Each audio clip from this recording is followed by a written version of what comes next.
Picture a truck barreling down the highway. The driver is the US Treasury. The one riding the brakes is the Federal Reserve.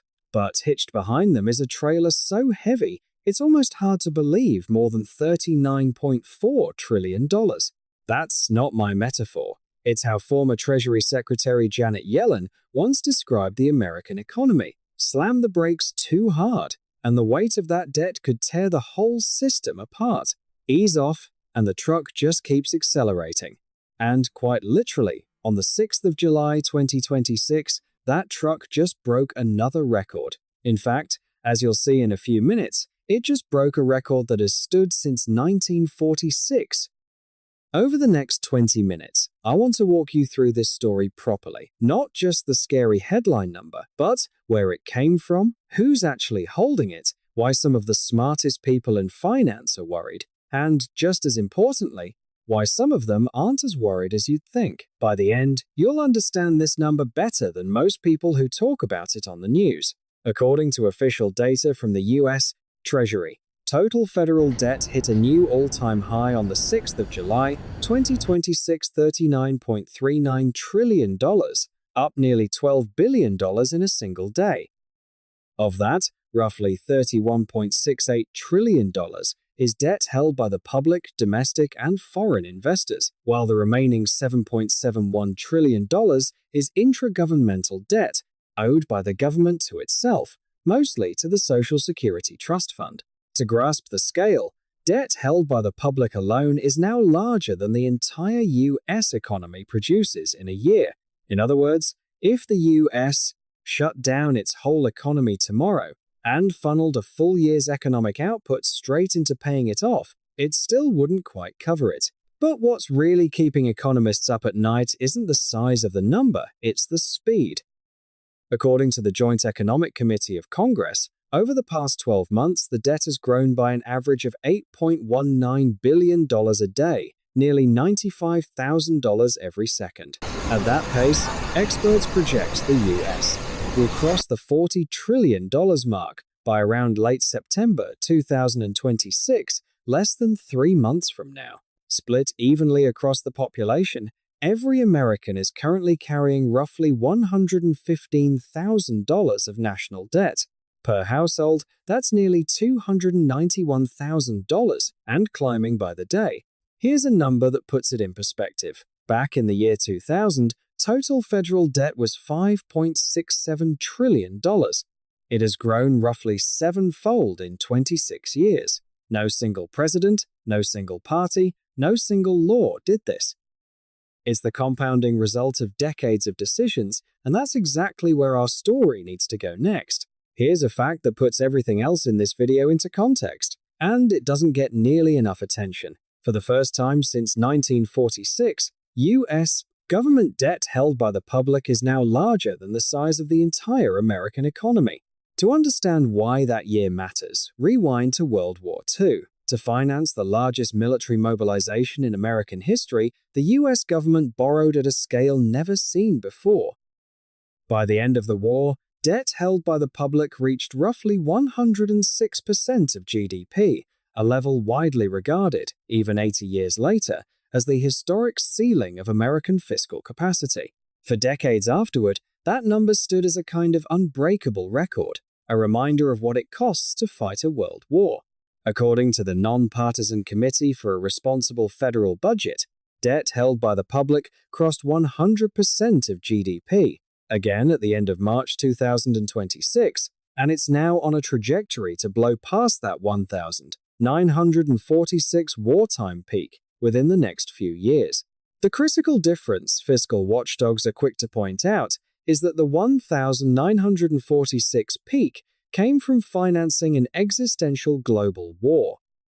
Today's peak is coming from something much quieter: routine annual deficits, rising healthcare and retirement costs, and, as we'll see shortly, sizable new tax and spending legislation, all accumulating during peacetime. So how did the US get from that post-war peak back up near it again?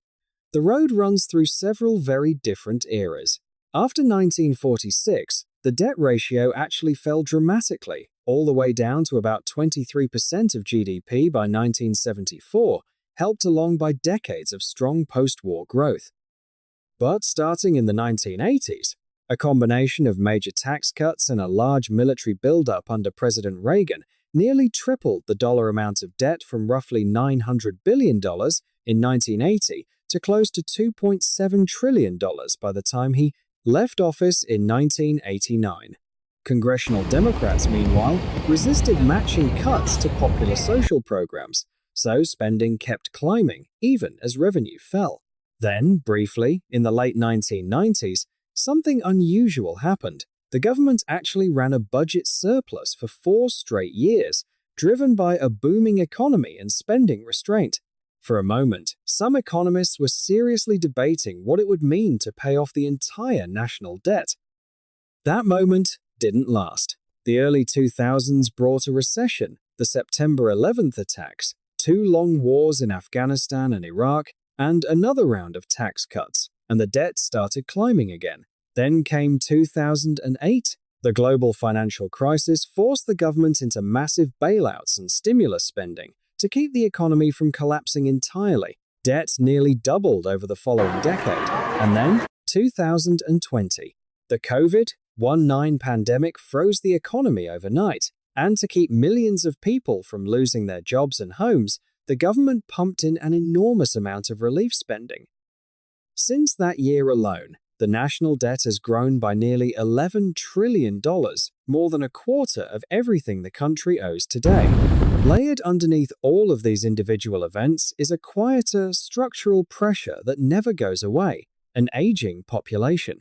As more Americans retire, mandatory spending on Social Security and Medicare keeps growing automatically, year after year, almost regardless of who's in the White House or which party controls Congress. Which brings us to the most recent and one of the largest chapters in this story. In 2025, President Trump signed a sweeping new tax and spending law known as the One Big Beautiful Bill. Let's slow down on this one, because it's the single biggest fiscal decision made in years, and the numbers around it tell a story of their own. According to the nonpartisan Congressional Budget Office, the law will add $3.4 trillion to the deficit over the 10-year period from 2025 to 2034 under its standard scoring method. That comes from roughly $4.5 trillion in reduced tax revenue, mostly from extending and expanding the 2017 tax cuts, partially offset by around $1.4 trillion in spending reductions, largely to Medicaid, food assistance, and federal student loan programs. But that $3.4 trillion doesn't tell the whole story.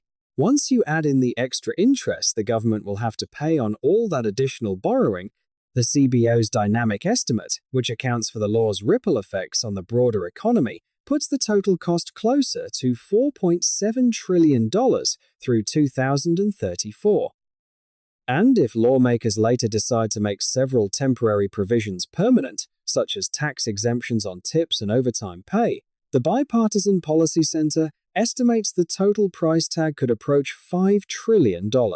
Under this law, debt held by the public is projected to climb to somewhere between 124% and 129% of GDP by 2034, depending on which provisions eventually become permanent, comfortably beyond that World War II benchmark we just talked about.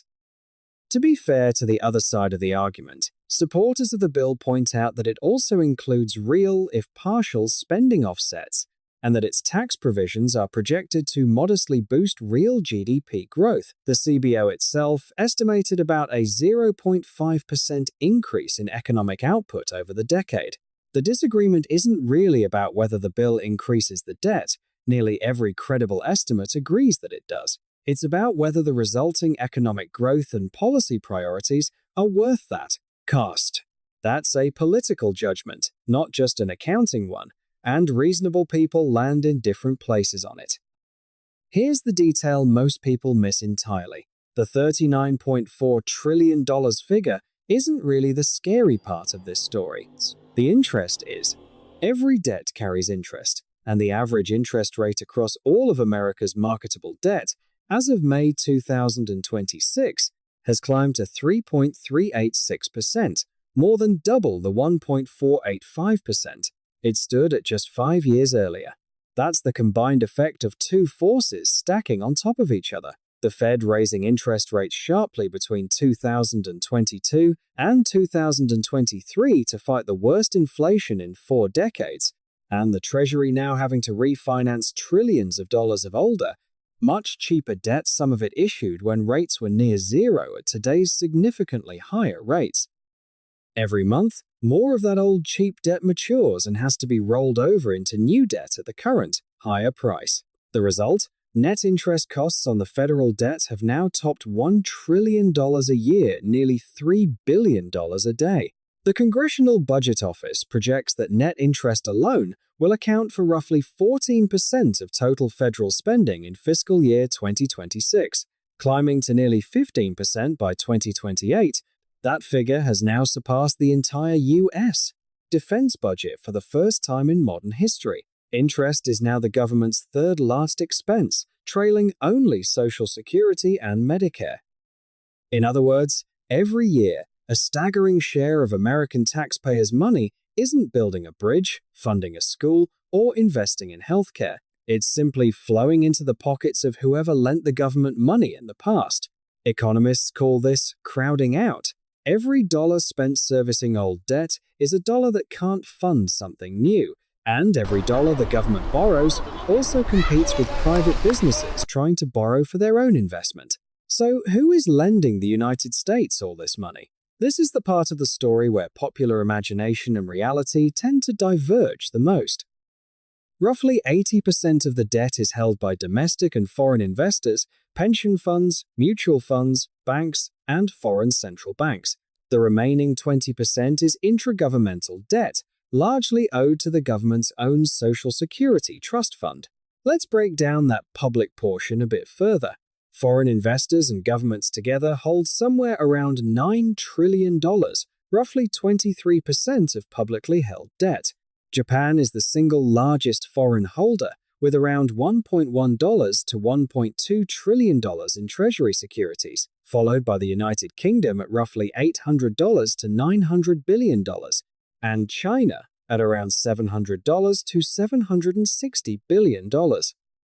That last figure surprises a lot of people, because China's holdings have actually been declining for over a decade, down more than 40% from their 2013 peak of about $1.32 trillion, as Beijing has deliberately diversified away from US assets. But here's the detail that really reshapes the popular narrative. The single largest holder of US government debt isn't a foreign country at all.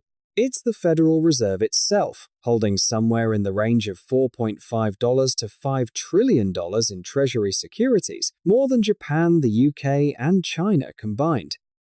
And beyond the Fed, American mutual funds, pension plans, insurance companies, and individual investors collectively hold well over $14 trillion of this debt. So the popular fear that foreign countries own America's debt and could call it in doesn't really hold up to the numbers. The overwhelming majority of US debt is owned by Americans through their retirement accounts, their banks, and their own central bank. If you have a 401k or a pension in the United States, there's a very good chance a small slice of that trailer is, quite literally, part of your own retirement savings. It's also worth noting that the buyers of US debt shift over time. Since 2023, money market funds have been one of the fastest growing categories of Treasury holders, soaking up a large share of new short-term government debt as the Fed reduced its own balance sheet. Foreign demand hasn't disappeared either. Total foreign holdings actually hit a record above $9 trillion in early 2026, even as China and a handful of other countries have pulled back. In short, the buyer base is shifting, not vanishing. Here's something interesting about financial warnings. They rarely arrive out of nowhere. Usually, someone's been sounding the alarm for a long time, people just weren't ready to listen. In August 2011, S&P became the first major agency to strip the United States of its top-tier AAA credit rating, following a bruising political standoff over the debt ceiling that pushed the country to the brink of default. Fitch followed with its own downgrade in 2023 during another debt ceiling showdown. And in 2025, Moody's the last of the three major agencies still holding the US. At its highest rating, finally downgraded it too. For the first time in modern history, the United States no longer holds a top-tier rating from any of the three major credit agencies. JP Morgan CEO Jamie Dimon has called America's debt trajectory the most predictable crisis in history. Ray Dalio has compared it to a slow-building economic heart attack. The IMF, for its part, projects that if current policy doesn't change, the US debt-to-GDP ratio could reach 140% by 2031, a level with no precedent in American history, wartime or otherwise. The Federal Reserve, meanwhile, is caught in its own bind. At its 17th of June 2026 meeting, the Fed held interest rates steady at 3.5%, negative 3.75%, because PCE inflation in May was still running at 4.1%, well above its 2% target. In other words, the Fed has very little room right now to cut rates and ease the government's borrowing costs, at least in the short term. Now, before this starts to sound like the sky is about to fall, it's worth pausing for some perspective because context matters, and a video that only shows you one side isn't being honest with you. The United States is not actually the most indebted major economy in the world, relative to the size of its economy.